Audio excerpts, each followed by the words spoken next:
안녕하세요. 림쌤의 10분 역사에 오신 걸 환영합니다. 저는 여러분의 역사학습 가이드 림쌤입니다. 오늘은 4-2 유럽의 산업화와 제국주의로 돌아왔습니다. 앞서 우리는 유럽의 각 나라별 시민혁명에 대해 공부했었는데요. 이번 단원에서는 산업혁명 이후 변화하는 유럽 사회에 대해 알아보도록 하겠습니다. 여러분들 산업혁명이 뭔지 아시나요? 산업혁명에 대해 다들 한 번씩은 들어보셨을 것 같은데요. 과연 산업혁명이란 무엇일까요? 산업혁명이란 기계의 발명과 기술의 혁신으로 생산력이 급증함에 따라 생겨난 사회의 대변혁을 말합니다. 이러한 산업혁명은 인류의 삶을 농업사회에서 산업사회로 변화시키는데요. 이러한 산업혁명이 가장 먼저 일어난 나라는 바로 영국입니다. 그렇다면 영국에서 산업혁명이 가장 먼저 일어나게 된 배경은 무엇일까요? 가장 먼저 정치적인 안정을 들 수 있는데요. 명예혁명 이후 정치가 안정된 영국은 자유로운 경제활동이 보장되며 경제가 발전하기 시작합니다. 또한 공장을 돌리려면 필요한 값싼 노동력을 쉽게 구할 수 있었는데요. 이렇게 도시에서 노동력을 쉽게 구할 수 있었던 건 16세기부터 일어난 인클로저 운동 때문입니다. 인클로저 운동이란 영국의 지주들이 토지의 효율적인 이용을 위해 농민들의 공동 경작지에 울타리를 쳐 자신들의 소유로 삼은 것을 말하는데요. 이렇게 지주들의 횡포로 경작할 땅을 잃은 농민들은 농촌을 떠나 도시로 모이게 되고 이들은 이후 공장의 노동자로 일하게 됩니다. 그리고 영국은 기계 동력의 원료인 석탄이나 철광석 등 풍부한 지하자원을 가지고 있었는데요. 이 또한 산업혁명의 중요한 배경입니다. 마지막으로 영국은 넓은 식민지를 확보하고 있었는데요. 식민지를 원료 공급지와 상품 판매처로 활용할 수 있다는 장점은 산업혁명에서 중요한 부분을 차지하게 됩니다. 이러한 여러 가지 요건이 충족되며 가장 먼저 산업혁명이 일어난 영국은 면직물 공업에서부터 산업혁명이 시작되는데요. 목화솜에서 옷감을 얻는 면직물은 기존의 양털에서 옷감을 얻는 모직물보다 훨씬 장점이 많았습니다. 아무래도 모보다는 면이 가볍고 실용적이다 보니 처음 인도를 통해 들여온 면직물은 영국 내에서 엄청난 인기를 끌게 되는데요. 이렇다 보니 면직물을 만들어내는 손이 부족하게 되고 이는 기계의 발명으로 이어지게 됩니다. 먼저 1733년 존 케이가 발명한 나는 북은 배 짜는 속력을 2배로 높여주는데요. 이후 실을 만드는 방적기와 옷감을 짜는 방직기가 새롭게 발명되기 시작합니다. 대표적으로는 하그리브스의 제니방적기가 있는데요. 한 번에 16가닥의 실을 뽑아낼 수 있었던 이 기계는 200명이 할 일을 한 사람이 할 수 있도록 만들어줍니다. 또한 아크라이트는 수력을 이용한 방적기를 발명하는데요. 이러한 아크라이트의 방적기는 제니방적기보다 훨씬 빠른 속도로 작업을 수행할 수 있었으며 이는 공장제의 확산에 큰 영향을 끼치게 됩니다. 거기에 제임스 와트는 기계를 돌리기 위한 새로운 동력으로 증기기관을 개량하는데요. 이로 인해 면직물의 대량 생산이 가능해지면서 산업 전반에 획기적인 변화가 나타나기 시작합니다. 더 이상 가내 수공업을 하지 않고 공장제 기계공업으로 공업의 형태가 변화하게 된 건데요. 이러한 증기기관의 개량은 교통수단에도 많은 변화를 불러오게 됩니다. 특히 스티븐슨이 증기기관차를 발명하여 각지에 철도가 만들어지기 시작하는데요.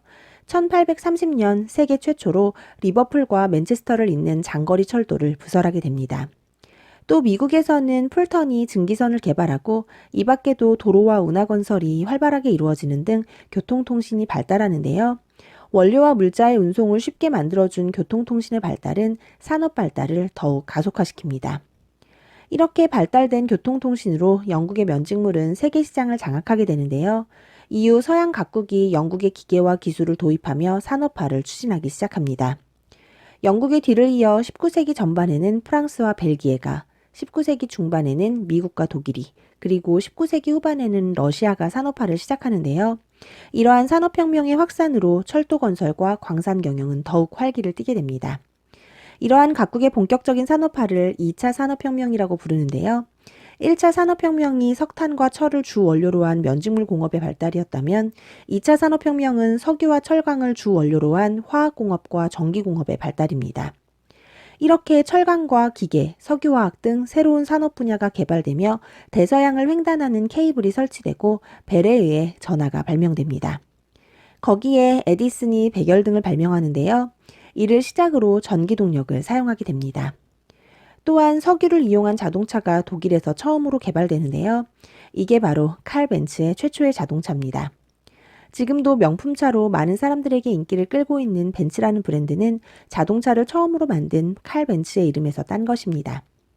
사실 이렇게 최초로 자동차가 발명되었던 독일은 무서운 성장세를 보이며 미국과 함께 2차 산업혁명을 주도하는 나라였는데요.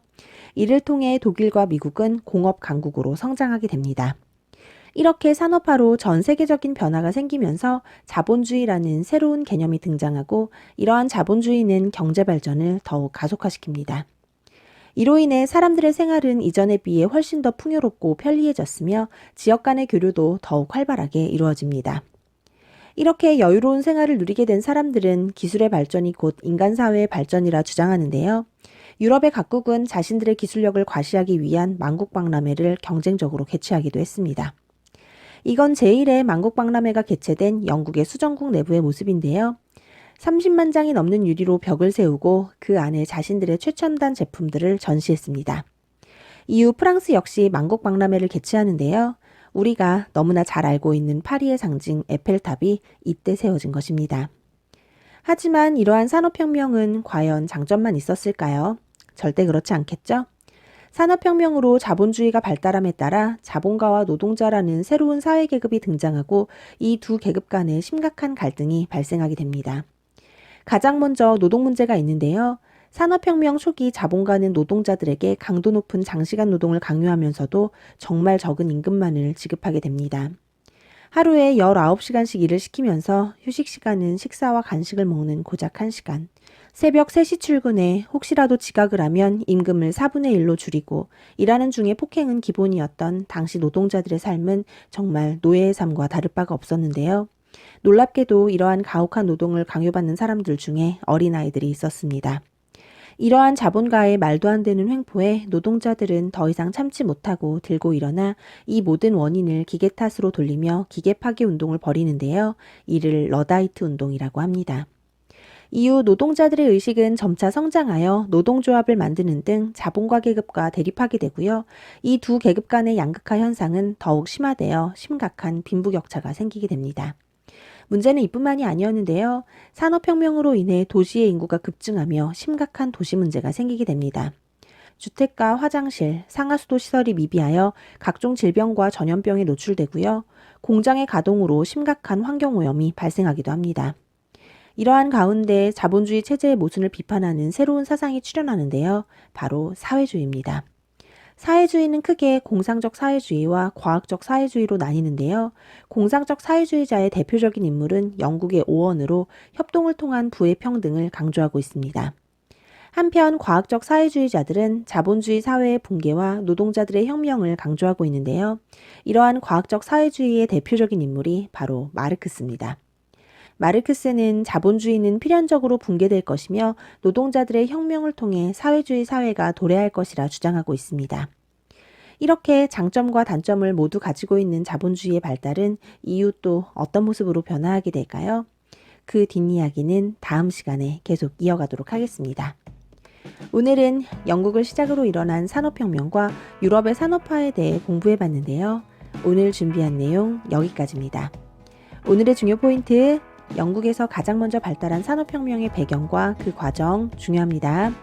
그리고 2차 산업혁명으로 인한 사회의 변화와 산업화와 자본주의가 가지는 문제점 역시 잘 정리하시기 바랍니다. 오늘도 고생 많으셨고요. 구독과 좋아요는 언제나 감사드립니다. 그럼 안녕, 뿅!